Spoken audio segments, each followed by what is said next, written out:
Hello යාළුවනේ. ඔයාලා අදත් මේ එකතු වෙලා ඉන්නේ විබුවා බ්ලොග්ස් channel එකත් එක්ක.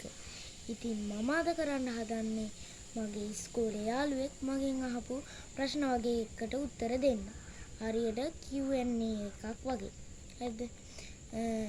එයා මගෙන් අහපු පළවෙනි ප්‍රශ්නේ තමයි සෞරග්‍රහ මණ්ඩලයේ ග්‍රහලෝක මොනවද?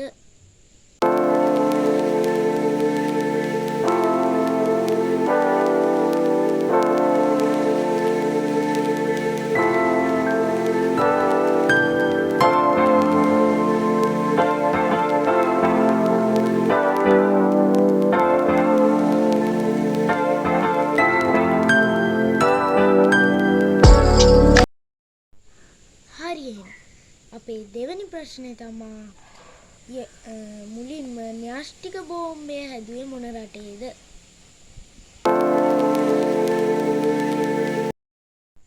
අපේ ඊළඟ ප්‍රශ්නේ තමයි විශ්වයේ විශාලතම පිපුරුම මොකක්ද? හරි එහෙනම් ඒකත් බැලුවානේ. අපේ ඊළඟ ප්‍රශ්නේ තමයි පෘථිවිය සෑදුනේ කුමකින්ද?